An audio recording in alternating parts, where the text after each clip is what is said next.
The National Assembly's Portfolio Committee on Home Affairs has been conducting a tour of public hearings on the marriage bill in an effort to align legislation with the Constitution. One unexpected proposition from the public in the Eastern Cape was the raising of the legal marriage from 18 to 21. While this garnered a lot of attention, civil society groups have voiced their concerns that the wording of the bill may unintentionally criminalise certain groups. Freedom of Religion South Africa Executive Director Michael Swain joins us now for more on this conversation, and he joins us via our video link. Michael, thank you so much for your time this evening here on SABC News. Talk to us about this marriage bill, and maybe, if you can, what are your thoughts on some of the proposals being made? Well, good evening, Mbali, and thank you so much for having me on the show. Look, this marriage bill is something which we believe is a very good initiative from the Department of Home Affairs. It's obviously the next stage in a pretty long process that began with a green paper and a white paper. And essentially what they're trying to do, and I think doing a good job, generally speaking, is to update and overhaul South Africa's current marriage law system. Because we currently have three separate laws that govern marriage in South Africa. We have the Marriage Act, we have the Civil Union Act, and we have the Customary Marriage Act. But there are also some marriages that actually kind of fall through the cracks. And so what the department has been trying to do is to come up with a solution in a single marriage bill so that they can really address the gaps and make sure that government has what it needs, which is, of course, essentially to make sure that marriages are properly registered, that they are legally registered. And of course, that is their primary responsibility. But what they have done as well, which we, freedom of religion, think is a very good thing, is they have actually separated the sort of solemnization elements from the marriage. So you have the sort of elements the government need to know, which are typically that, obviously you've got two consenting adults, they are obviously not married, that they're the right legal age. And you mentioned there's some sort of proposals around what age marriage should now be. And then, of course, you have the solemnization, which has been significantly broadened.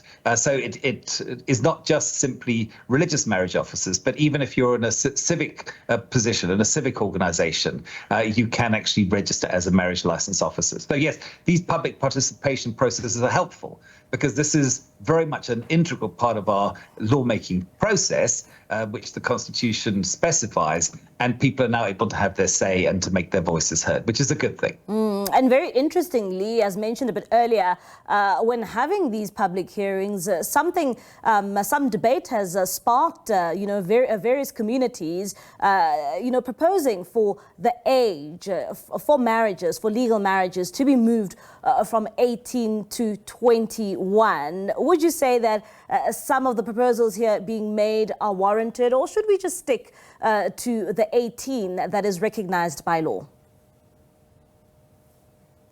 I think what these processes do, these public participation processes do, is that they do allow people to make whatever proposals that they want. And obviously, freedom of religion, we have a pretty narrow perspective when it comes to this particular piece of legislation. Our interest isn't so much in whether or not somebody should be married at the age of 18 or 21. Our bigger concern was that marriage officers, particularly religious marriage officers, would not be forced to solemnize any marriage that went against their conscience and belief. And there wasn't initially, but again, as part of the public participation process, you can lobby for a certain position. And we did, and many of our constituencies did.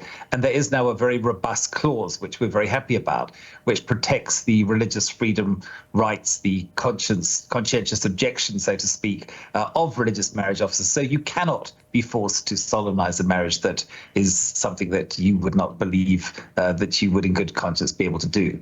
So yes, that is a good thing. But this public participation process, generally speaking, it is a very good thing. And people have all sorts of different viewpoints that they can raise. And we think it's great. It's part of our democratic process. What are the proposals also being made there, Michael, when it comes to a civil marriage in the country?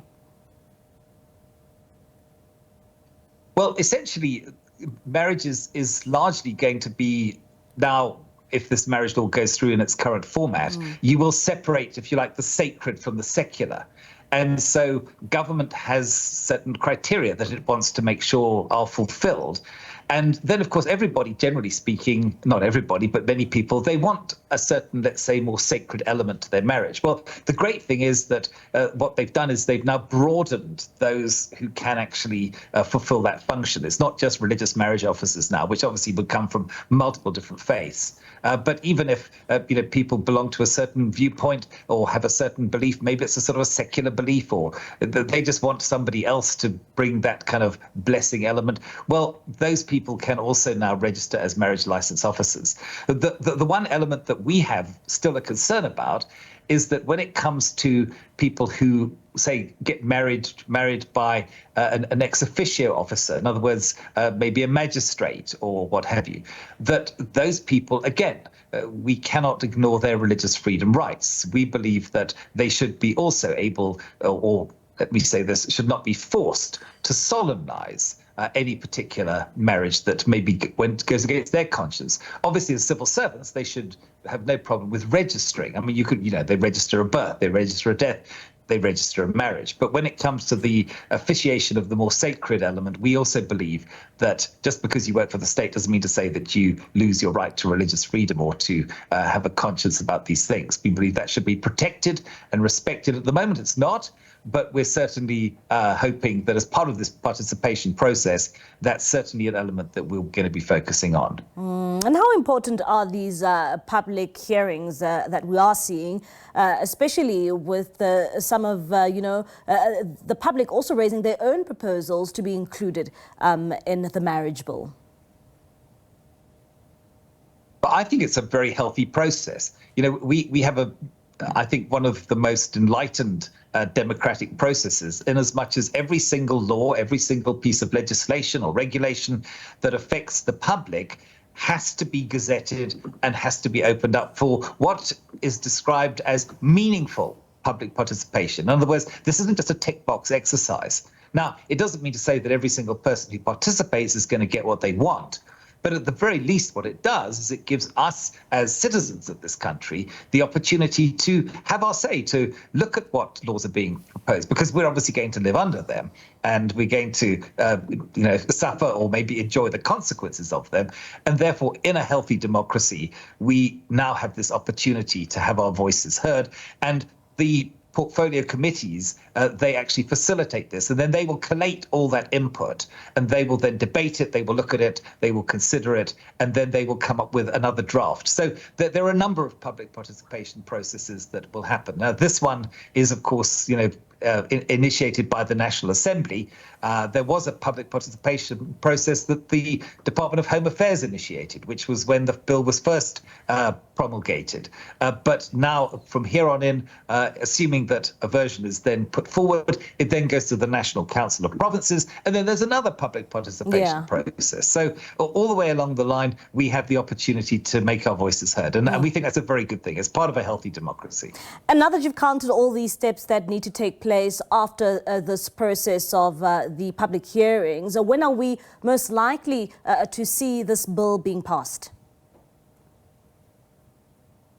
Well, they've invited comments, and it's going to be still some time lag because they then have to consider it, they then have to collate it, they then have to make whatever changes they might decide to make to it, and then it is put forward to the NCOP, and then they open up. So, I mean, realistically speaking, I think it's probably not going to be before the end of this year, maybe sometime into next year, that it will finally come around. And of course, once it's gone through all these processes, the last step is that the president then actually will then be presented with it, and he will then have the opportunity or the privilege to actually sign it into law.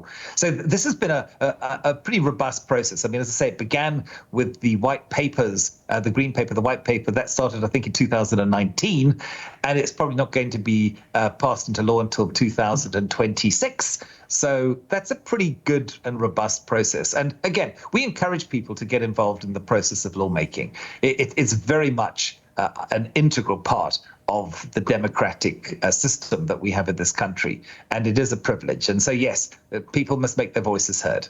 Michael, thank you so much for your time and for that insight. That is Michael Swain, he is the Executive Director for Freedom of Religion South Africa, talking to us there about the marriage bill, also encouraging South Africans to get involved in terms of the laws of this country, as of course during the public hearings that will continue to be held before it is signed into law.